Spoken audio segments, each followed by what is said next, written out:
जय हिंद दोस्तों, मैं महेंद्र शर्मा स्वागत करता हूं वन वर्ल्ड हिंदी में आपका। उम्मीद करता हूं आप खुश और स्वस्थ है। दोस्तों आइए दिखाते हैं पाक मीडिया की एक और लेटेस्ट डिबेट, जिसमें फकर यूसुफजई और भारत से रोहित शर्मा जी जर्नलिस्ट है, जो सीनियर जर्नलिस्ट, उन्होंने बहुत ही जबरदस्त विश्लेषण करते हुए पाक में सार्क सम्मेलन जो होने जा रहा है अभी, उसके मुद्दे पे बहुत ही जबरदस्त डिस्कशन किया है। क्यों चार देशों ने कैसे आने से पाकिस्तान में मना कर दिया, जबकि ये साजिश। शाह महमूद कुरैशी जो पाकिस्तान का मंत्री है वो बोल रहा है कि ये भारत की साजिश है, जबकि ऐसा कुछ अभी सार्क की साइटों पे भी नहीं दिख रहा है कि कोई सार्क सम्मेलन पाकिस्तान में होएगा। जबकि होना पाकिस्तान में ये अभी तक डेट वगैरह कोई फिक्स नहीं हुई, लेकिन अभी इन्होंने माहौल बनाना शुरू कर दिया है। तो कहीं ना कहीं इस डिबेट में आप देखोगे कि योगी आदित्यनाथ के बारे में भी अगले पीएम के तौर पे पाकिस्तानी मीडिया में इतना खौफ फैल चुका है कि अब आगे क्या होएगा, भारत में कौन पीएम की दावेदारी करेगा। तो इसी प्रकार की डिस्कस इस डिबेट में की गई है। तो दोस्तों देखिए डिबेट और कमेंट में अपनी प्रतिक्रिया जरूर दें। लास्ट में आपसे रिक्वेस्ट करूँगा, चैनल पर नए हैं तो चैनल को सबसे पहले सब्सक्राइब कीजिए, लाइक शेयर कमेंट जरूर कीजिए। दोस्तों जय हिंद, वंदे मातरम, भारत माता की जय। दोस्तों उसकी तारीख तो अभी नहीं दी गई, लेकिन उससे पहले, बहुत पहले शाह महमूद कुरैशी साहब ने कहा कि हम हिंदुस्तान को दावत दे रहे हैं या दी है। खैर उसका पता करेंगे कि क्या हुआ है, क्योंकि अभी डेट नहीं है तो दावत तो फिर बाद में होगी कि इस डेट को होनी है कि आप लोग आएंगे या नहीं आएंगे, या वर्चुअल तरीके से आप जो है शिरकत करेंगे। इसके अलावा एक मैगजीन का कवर फोटो मैंने देखा, हिंदुस्तान के एक इंग्लिश मैगजीन का, उसके ऊपर आदित्यनाथ जो सीएम है योगी जी यूपी के, उनकी एक तस्वीर थी एंड रेन ऑफ टेरर लिखा हुआ था इसके ऊपर। क्या है इसके पीछे कहानी, क्या है, इन दोनों चीजों पे बात करेंगे। और उसके लिए मुझे ज्वाइन किया बहुत अच्छे दोस्त, सीनियर जर्नलिस्ट फ्रॉम इंडिया। मतलब अभी बहुत पहले से वावेला हो रहा है, क्योंकि अभी कुछ दिन पहले जब शाह महमूद कुरैशी साहब ने प्रेस कॉन्फ्रेंस की तो वहां पे भी उन्होंने जिक्र किया कि हम हिंदुस्तान को कह रहे हैं कि वो जो है वो शिरकत करें, हम दावत दे रहे हैं। मतलब कह तो नहीं रहे, कोई उनकी कॉलोनी नहीं है कि वो कह दे, लेकिन उन्होंने कहा कि हम दावत हमने दी हुई है, और साथ में अगर उस तरीके से अगर फिजिकल वो अपने डेलीगेशन को नहीं भिजवाना चाहते तो फिर वो वर्चुअली उसमें पार्टिसिपेट करे। क्या खबर है आपके पास दिल्ली से कि कोई ऐसी है कहानी, या वैसे ये मतलब डोल पीट रहे हैं कुरैशी साहब जो है? पहली चीज तो लास्ट जो समिट हुई थी सार्क की शायद 2016 में हुई थी, तब से अब तक दूसरी समिट नहीं हुई, वो उड़ी अटैक के बाद बंद हो गई थी। जी जी। अभी हाल में भी इन्होंने सार्क की समिट में अफगानिस्तान को बुलाने की हिमाकत की थी, मतलब हिमाकत नहीं, सॉरी रॉन्ग वर्ड, इन्होंने बुलाने के लिए रिकमेंडेशन की थी, लेकिन किसी ने उसे सपोर्ट नहीं किया। अब वो तो बोल रहे हैं कि हम, पहली चीज तो सार्क का समिट होना किसके पास है, क्या ये पाकिस्तान के पास ही होगा, क्योंकि लास्ट समिट पाकिस्तान के पास होना था, पहली चीज। दूसरी चीज ये कि कहीं ऐसा, तो अभी सार्क के सेक्रेटेरिएट ने क्या बोला इस पर, ये भी हमें नहीं पता है। व्यूज अलग अलग कंट्रीज, 8 कंट्रीज है भाई, आठों में से कोई भी कंट्री बताए हमें कि क्या उसका स्टैंड है। पहले तो 3-4 कंट्रीज मना कर रहे थे कि हम पाकिस्तान नहीं जाएंगे। देन कोरोना के केसेस जिस तरीके से बढ़ रहे हैं, अभी आज डेट है 6, और न्यू ईयर से 2 दिन पहले इंडिया में केसेस थे 5,000, आज 90,000। तो अगर जिस तरीके से कोरोना के केसेस बढ़ रहे हैं अमेरिका में 10 lakh cases, 1 million cases per day, बिल्कुल। तो अगर इस सूरत हाल में, तो वह यूके में भी लाखों है, इस सूरत हाल में तो मुझे नहीं लगता कि कोई भी कंट्री रिस्क करेगा कि वो किसी भी समिट में जाए। दूसरी चीज के क्या उनकी दावत पे लोग आना चाह रहे हैं, क्या दूसरे कंट्रीज एग्री कर रहे हैं, मुझे तो नहीं लगता। अभी तक इंडिया ने भी कोई जवाब नहीं दिया, तो वो बुला रहे हैं, बुलाते रहे। मुझे तो नहीं लगता कि anybody is interested in joining SAARC summit, because SAARC तो डिफंक्ट ही है, जो जिसका 6 साल से कोई समिट नहीं हुई, वो डिफंक्ट ही होता है उसका, और फिर क्या हम उम्मीद करें। अच्छा रोहित, एक चीज और है कि हम बाकी जो इस तरह के ग्रुप्स है दुनिया के, वो EU का ग्रुप हो, वो OIC का हो, या G7 G8 का हो, G20 का हो, वो लोग बैठते हैं आपस में। बेशक उनके आपस में चाइना अमेरिका के मसाइल हैं, किसी से ढकी छुपी बात नहीं है, रशिया US के हैं, लेकिन वो बैठते हैं। Why we are not going for that? हम इस तरह क्यों है? मतलब हमें क्या, मैं ये नहीं कहता कि पाकिस्तान से कोई गलती नहीं है, या पाकिस्तान कोई दूध का धुला हुआ, या हिंदुस्तान, या जो बाकी जो भी हमारे ममालिक हैं साथ, इसमें सबका कुछ ना कुछ मसाइल है एक दूसरे के साथ, कोई गिले शिकवे नहीं, थोड़े से नहीं, काफी सारे। तो क्या हम बैठना ही खत्म कर देंगे, या तो सार्क को मतलब सिरे से खत्म कर दे कि भाई है ही नहीं सार्क, बस कौन सा सार्क? सार्क बेसिकली है तो ऐसे ही कि इस चीज के लिए रखा हुआ है कि भाई हम लोग अपने 8 कंट्रीज आपस में अपनी प्रॉब्लम्स को डिस्कस करें, एक दूसरे को सपोर्ट करें।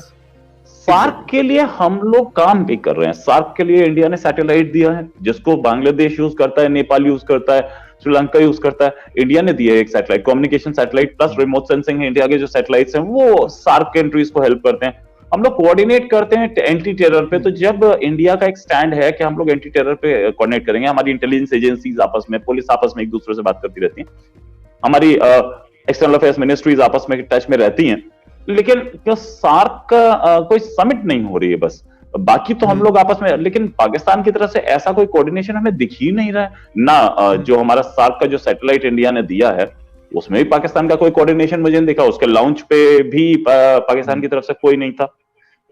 अब इस तरीके का कि सिर्फ सबमिट कर लीजिए और बाकी कोऑर्डिनेशन नहीं होगा, उसका भी कोई फायदा नहीं है।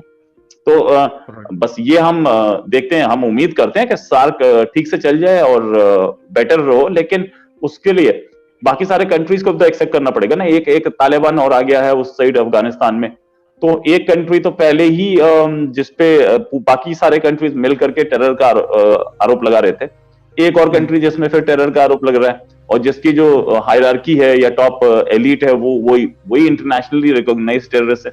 तो उसमें मुझे तो चांस कम लग रहे हैं कि ये सार्क बहुत अच्छा बन पाएगा अभी। बहरहाल ठीक है, मतलब हम इसी तरह जिस तरह पहले से ये कुछ मतलब जिसे कहते हैं कि डमी किस्म की ऑर्गेनाइजेशन है जो बनी हुई है, हम वैसे तो कहते हैं कि हम बड़े मतलब आपस में बेशक छोटे ममालिकों बड़े ममालिकों किसी न किसी तरीके से एक दूसरे के साथ बैठते हैं और अपने मसाइल को हल करते हैं, लेकिन इससे लगता है कि हम लोग ये कहते हैं कि हर बंदे ने अपनी ईगो बनाई हुई है। पाकिस्तान कहता है भाई मैं सुपर पावर हूं भाई, मैं क्या खातिर में लाऊं हिंदुस्तान को। फिर बांग्लादेश भाई हमसे अलग हुआ है, उसकी क्या हैसियत है जो हमसे अलग हुआ, हालांकि हमसे कई गुना, कई शायद मैं कहता हूं बहुत आगे हमसे, ठीक है, बहुत आगे हर चीज में, सिर्फ एक एटम बम उनके पास नहीं है। तो ये चीज हम शायद सॉर्ट आउट नहीं करना चाहते, ये सिर्फ नाम के हमारे ऑर्गेनाइजेशन है। जिस तरह के डमी ऑर्गेनाइजेशन दुनिया में और भी है, लेकिन ये मुझे सबसे ज्यादा ये वाला लगता है हमारे, क्योंकि अपने ममालिक हैं हमारे ये वाले, तो इसमें ये हो रहा। खैर एनीवे जो भी है चलता रहेगा। ये अवाम बेचारू जो है मेरे ख्याल में ये इनकी किस्मत में यही है कि हमने कभी मिल बैठ के इनके मसाइल के ऊपर बात नहीं करनी, हमने इसी तरह की उधर उधर की एंकी पेंकी करनी है। अच्छा, एक चीज और है, मैंने आपसे शुरू में मतलब जिस तरह इंट्रो में बोला था, आदित्य नाथ साहब के बारे में एक कवर पेज पे मैंने उनकी तस्वीर देखी और उस पर लिखा होता रेन ऑफ टेरर। क्या मतलब इसके पीछे कहानी क्या है? आदित्य नाथ साहब, मैंने वैसे सुना है, पाकिस्तान की मैं बात कर रहा हूँ, मैंने यहाँ पे लोगों से सुना है कि यार बड़े मतलब खतरनाक किस्म के आदमी, खतरनाक किस्म का मतलब इन द सेंस कि लोग बड़े डरते हैं इनसे, अपने मतलब यूपी में हो या फिर आगे पीछे हो, बेशक वो सरकार के लोग हो या बाकी लोग हो, मतलब बड़ा टाइट करके रखते हैं सारा कुछ। है क्या इसके पीछे?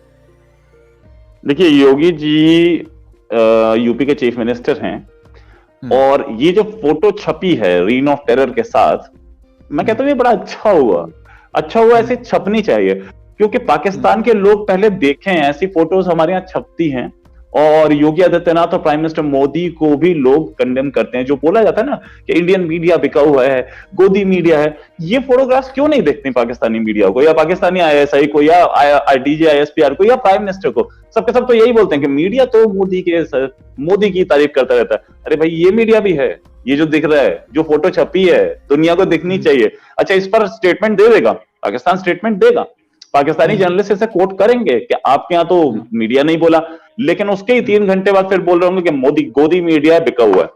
तो ये है। अब जहां तक बात है कि chief minister Yogi Adityanath, law and order की सिचुएशन बेटर हुई है, और हमने देखा है एनकाउंटर्स बढ़े हैं, वो भी क्रिमिनल एलिमेंट के साथ। क्राइम रेट घटा है जब से वो आए हैं। दूसरी चीज, जो दंगा करते थे, जो वायलेंस करते थे, जो के रॉयट्स करते थे, उसमें हमने पहले देखा था कि पहले रॉयट्स ज्यादा होते थे। अब जो सिचुएशन है, अब ये हमने देखा है कि नई चीज आई है। जो भी रॉयट्स करता हुआ आदमी मिले, वो CCTV से निकालते हैं, और वीडियो और जो प्रेस फोटोग्राफर्स है उनके उससे निकालते हैं फोटो, और उसी जितना नुकसान हुआ है उसी आदमी से और या उस ग्रुप ऑफ लोगों से रिकवर किया जाता है। तो हमने उसके बाद से ये रॉयट्स कम देखे हैं, रॉयट्स कम हुए हैं। पावरफुल लीडर हैं योगी और स्ट्रॉन्ग डिसीजंस लेते हैं, इसमें कोई शक नहीं। और उनके एक कोरोना के टाइम पे वो चीफ मिनिस्टर बने, तो है उनका अपना वो है, इस समय वो कांटे की टक्कर है उनके साथ, उनकी अखिलेश यादव, मुलायम सिंह यादव और समाजवादी पार्टी के साथ इलेक्शन सामने खड़े हैं, कैंपेन जोरों पे चल रहा है। फिर भी एक फायर ब्रांड लीडर तो हैं, इसमें कोई शक नहीं। राम जन्मभूमि हो या दूसरे इश्यूज हो जिस पर इन्होंने बहुत स्ट्रांगली अपने बात को रखा और साथ में वो उसके मूवमेंट के साथ जुड़े रहे। गोरखनाथ जो मठ है गोरखपुर में, गोरखपुर पूरा शहर ही उस मठ के नाम पे है, और ये इस मठ की फॉलोइंग बहुत स्ट्रांग है अक्रॉस द कंट्री, और he is the chief of that मठ। महंत, एक्चुअली उनका असली नाम है महंत आदित्यनाथ, नॉट योगी आदित्यनाथ। योगी आदित्यनाथ इसलिए बोला जाता है क्योंकि पिछले जो महंत थे, महंत अवैधनाथ, तो महंत एक ही हो सकता है, महंत चीफ होता है मठ का, तो उनकी महंत अवैधनाथ की डेथ के बाद ये महंत बन गए, तब तक इनका नाम योगी आदित्यनाथ था, अब नहीं है। अब इन्होंने नाम चेंज अपना, क्योंकि ये योगी आदित्यनाथ के नाम से ही फेमस हो चुके हैं, तो इन्होंने अपना नाम ही महंत योगी आदित्यनाथ कर लिया है। ये महंत है। अच्छा, आखिर में बस एक छोटा सा, जी आप बात करें। हाँ, तो ये मैसिव फैन फॉलोइंग रखते हैं, और इनकी जो फॉलोइंग है या इनकी जो वो जैसे बोलते हैं कि पब्लिक में सपोर्ट है, वो वोट्स के तौर पे दिखती है, बहुत क्लियर दिखती है। राइट। अच्छा, एक लास्ट कमेंट आपसे चाहूंगा। कुछ लोग नहीं बल्कि बहुत सारे लोग कह रहे हैं कि अभी मोदी जी के बाद जब नेक्स्ट प्राइम मिनिस्टर आएगा तो वो आदित्यनाथ यानी योगी जो नाथ साहब हैं ये बनेंगे। तो समझते हैं आप कि सीएम से पीएम का सफर जो है, क्योंकि इससे पहले गालिबन मोदी जी भी सीएम रहे थे गालिबन गुजरात के, और वहां से मतलब डायरेक्ट दिल्ली में उन्होंने किया, तो इज इट पॉसिबल? और दूसरी चीज मुझे थोड़ी सी आप बता दें, क्योंकि मुझे नहीं पता कि 2 टाइम के बाद 3rd टाइम कोई बंदा प्राइम मिनिस्टर बन सकता है according to the Indian constitution की नहीं? इंदिरा गांधी बनी थी, अटल जी 3 बार ओथ ली थी अटल जी ने, भले ही उनकी गवर्नमेंट एक ही चली 5 साल, लेकिन 3 बार अटल जी ने ओथ ली। इंदिरा गांधी 3 बार से ज्यादा ओथ ली उन्होंने, 3 बार ओथ ली। Nehru ji was some 16-17 years, तो 3 से ज्यादा तो बन सकते हैं। दूसरी चीज ये बोला जा रहा है कि ये वो है नेक्स्ट हॉट फेवरेट है। पब्लिक ओपिनियन कुछ ऐसी लग रही है, बट वी डोंट नो, क्योंकि India is a magical country when it comes to politics. हम लोग कई बार ऐसे भी काम कर जाते हैं कि सीएम से पीएम, इससे पहले मैं आपको बताऊं तो मोरारजी देसाई रहे, जो कि स्टेट ऑफ बॉम्बे के, उस समय बॉम्बे हुआ करती थी, महाराष्ट्र, बाद में महाराष्ट्र और गुजरात उसमें से कट कर दी। स्टेट ऑफ बॉम्बे चरण सिंह रहे, वो यूपी के सीएम थे, और विश्वनाथ प्रताप सिंह वीपी सिंह जो कि यूपी के सीएम थे। फिर उसके बाद हमने देखा एचडी देवेगौड़ा जो कि कर्नाटका के सीएम थे। तो सीएम से पीएम बहुत सारे बने हैं, हो सकता है, लेकिन पब्लिक ओपिनियन कुछ ऐसी दिख रही है, लेकिन वी डोंट नो। देवेगौड़ा को तो किसी ने उम्मीद ही नहीं की थी, और एक देवेगौड़ा के बाद जो पीएम बने थे हमारे आईके गुजराल, वो तो मीटिंग में बैठे थे, डिस्कस कर रहे थे कि नेक्स्ट पीएम किसको बनाया जाए, और वो सोने चले गए। रात को 2 बजे उनके दरवाजे का खटखटाया कि भैया आइए, आप ही प्राइम मिनिस्टर हैं कल से। तो ऐसे भी हो जाता है इंडिया में, कुछ भी हो सकता है। तो कल कौन बनेगा वी डोंट नो, बट ठीक है, कौन बनेगा ऐसी लग रही है, कौन बनेगा पीएम। बिल्कुल सही है रोजी।